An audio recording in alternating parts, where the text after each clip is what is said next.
Yo yo yo, spoiled boys and girls dimanapun kalian berada. Di video kali ini, saya akan mencoba merangkum film berjudul Only the Brave tahun 2017.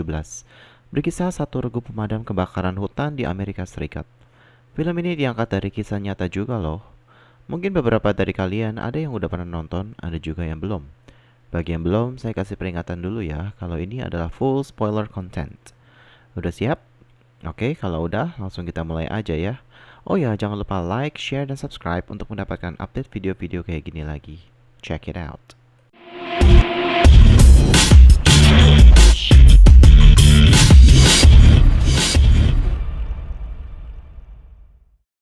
Eric Marsh yang merupakan pengawas kru pemadam kebakaran lokal di Prescott, Arizona.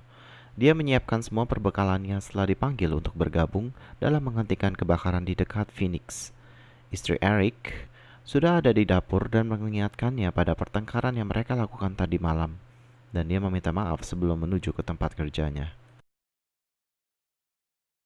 Kru Eric adalah kru level 2 yang disebut dengan doozers, yang berarti mereka tidak bisa pergi ke garis depan kebakaran hutan. Tampak para kru sedang menggali garis dan membakar vegetasi di suatu daerah sehingga jika api sampai di sana, tidak akan lagi ada vegetasi kering untuk menyulut api lebih lanjut. Eric bertemu dengan kru hotshot lalu menginformasikan informasi penting tentang sifat api atau angin di daerah ini karena Eric sudah mengamatinya beberapa hari. Tim hotshot merasa sudah pintar dan tidak menanggapi himbauan Eric.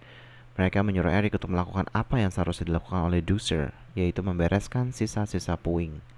Kru hotshot tidak mendengarkan nasihat Eric dan kota kecil yang mereka coba lindungi akhirnya terbakar dengan semua orang pun mencoba melarikan diri. Eric memanggil temannya Dwayne yang merupakan mantan kepala pemadam kebakaran untuk membantu mereka mendapatkan sertifikasi sebagai kru hotshot. Mereka mencoba menjadi kru hotshot kota kecil pertama di Amerika karena sebagian besar berada di tingkat negara bagian atau federal. Sekedar informasi, kru hotshot adalah petugas pemadam kebakaran level 1 yang bertugas langsung di garis depan. Adegan berikutnya, kita diperkenalkan dengan Brandon McDonough yang sedang duduk di sofa bersama temannya, merokok dan menghisap narkoba. Saat mabuk, dia mendapat SMS bahwa gadis yang dulu ia kencani sedang hamil. Brandon pergi ke restoran tempat gadis itu bekerja dan dia mengatakan bahwa itu adalah bayinya. Dia masih di bawah pengaruh narkoba dan mengatakan lagi ia ingin membantu. Gadis itu mengatakan dia tidak ingin Brandon menjadi bagian dari hidupnya lagi. Setelah selesai berbicara dengannya, Brandon melihat stereo mobil di dalam jeep dan mencoba untuk mencurinya. Polisi tepat di seberang jalan dan menangkapnya. Dia mendapat jaminan dari ibunya yang ketika dia pulang, ibunya mengatakan pada Brandon bahwa ibunya tidak ingin lagi Brandon berada di rumah ini lagi. Brandon pergi ke tempat kru pemadam kebakaran dengan resume untuk melamar. Salah satu orang di sana mengenalnya dari kelas medis dan tahu kalau Brandon suka mengacau. Jadi dia menyuruh Brandon untuk pergi. Tetapi Eric memintanya untuk datang ke kantornya untuk melamar. Brandon memberitahu Eric bahwa dia saat ini bersih dari narkoba selama 3 bulan. Eric mengatakan kepadanya bahwa mereka akan berlari dalam beberapa menit. Jadi dia harus melihat apakah dia bisa mengikutinya. Para kru mulai berlari ke atas gunung dan Brandon mengikuti dari belakang. Brandon tampak sangat kelelahan bahkan sampai muntah. Di puncak gunung, Eric memberikan pidato penuh semangat yang memberitahu pelamar baru tentang apa yang mereka akan hadapi. Sedangkan Brandon masih belum berhasil mendaki gunung. Kembali ke stasiun, Eric bertanya pada petugas pemadam kebakaran lain apakah Brandon tewas di bukit di suatu tempat. Tapi Brandon akhirnya keluar dari hutan dalam keadaan sangat lelah dan menunjukkan bukti foto bahwa dia berhasil sampai ke puncak gunung. Mereka kemudian memperkerjakan Brandon. Dwayne meminta Eric dan kru mengikuti audisi untuk menjadi kru hotshot. Dan saat mereka sedang memadamkan api, Eric memutuskan untuk menghentikan kebakaran yang dipertanyakan auditor bernama Hayes. Mereka bertengkar dan Eric berpegang teguh tetap pada pendiriannya, dan itu berhasil. Tapi dia khawatir dia mengecewakan Hayes dan mungkin tidak lulus audisi. Keesokan harinya, Eric tampak sangat frustasi walaupun dia berhasil memadamkan api dan menyelamatkan semua. Tetapi dia tetap sangat takut untuk tidak lolos sertifikasi. Dwayne pun tiba memberitahu mereka dengan berita baik bahwa mereka memang lulus dan semua kru merayakannya. Mereka menyebut diri mereka adalah Granite Mountain Hotshot. Siangnya, Brandon yang membawa bahan makanan ke rumah pacarnya untuk bayi mereka. Setelah beberapa kali mengantar belanjaan, pacarnya membiarkan Brandon bertemu dengan putrinya. dan dia meminta maaf karena selama ini dia bertingkah sangat tidak bertanggung jawab. Orang-orang di Prescott pun merayakan keberhasilan Granite Mountain Hotshot. Di pesta tersebut, Brandon dan Mac yang dahulu tidak akrab sekarang terlihat lebih akrab. Eric berpidato dan berterima kasih pada semua pihak yang telah mendukungnya. Dia mengatakan dimulai dari hari ini, pekerjaan mereka akan menjadi semakin berat dan semakin lama di lapangan. 9 bulan kemudian terdapat adegan Brandon membawa pulang bayinya ke rumahnya yang sekarang Brandon dan Mac tinggal bersama. Karena Mac sudah tidak punya tempat tinggal lagi. Mereka sempat kebingungan karena si bayi mulai menangis karena demam. Akhirnya mereka mencari bantuan pada kru lain yang sudah berkeluarga dan tahu bagaimana cara merawat bayi. Di tempat yang berbeda, terjadi perdebatan kecil antara Eric dan istrinya tentang anak. Eric belum siap untuk mempunyai anak, sedangkan istrinya ingin menjadi seorang ibu.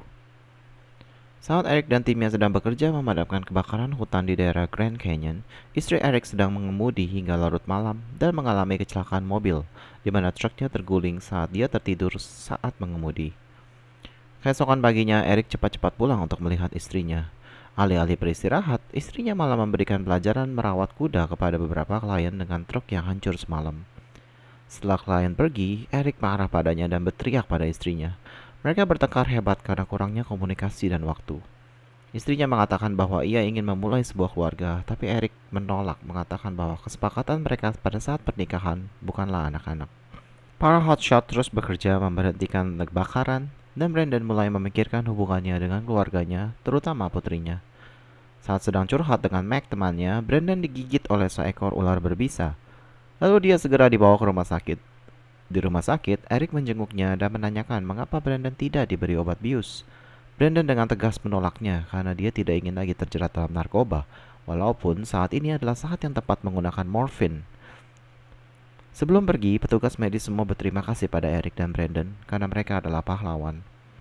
Paginya, ibu Brandon menjenguknya dan meminta dia untuk mencari pekerjaan lain yang tidak terlalu berbahaya karena putrinya Brandon membutuhkan ayah. Saat pesta perayaan keberhasilan mereka menyelamatkan kota, Brandon memutuskan untuk bertanya pada Eric apakah dia tidak keberatan memberikan rekomendasi sehingga Brandon dapat bekerja sebagai petugas pemadam kebakaran bangunan dan lebih sering pulang.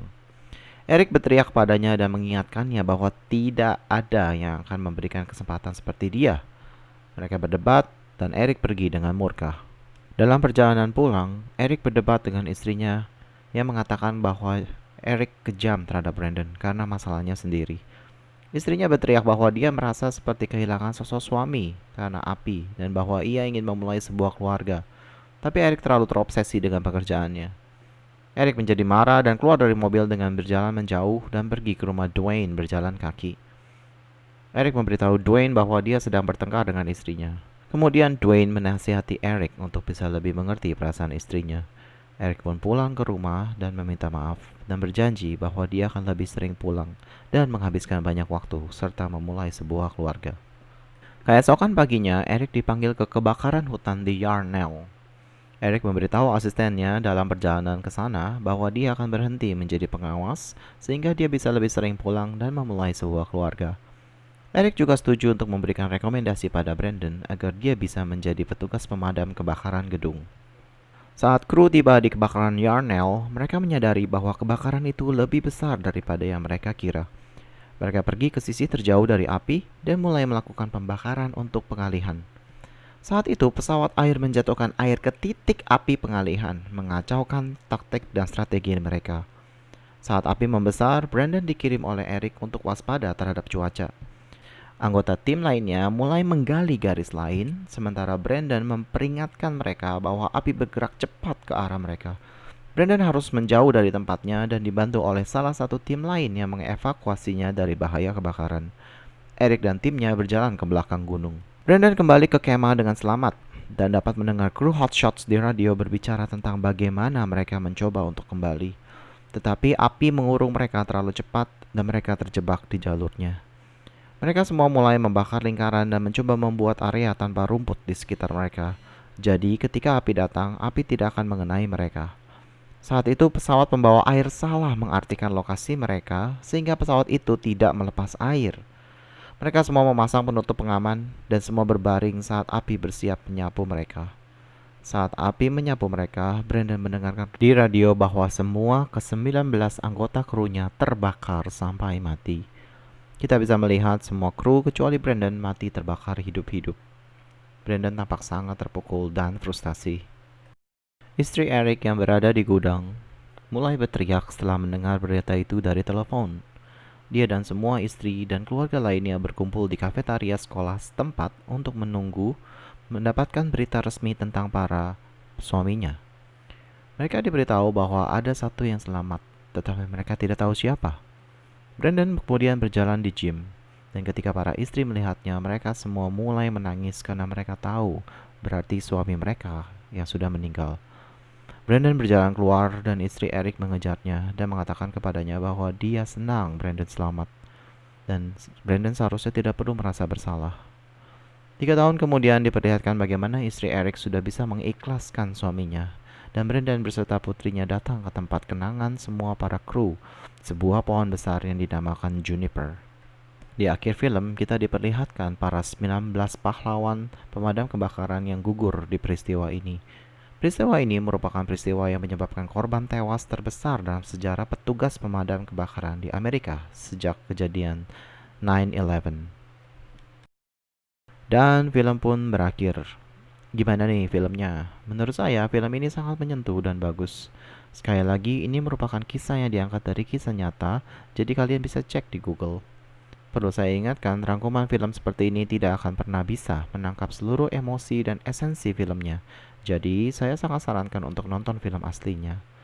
Sekian dulu dari saya. Jangan lupa like, share, dan subscribe untuk mendapatkan video-video terupdate kayak gini lagi. As always, thank you very much and peace out.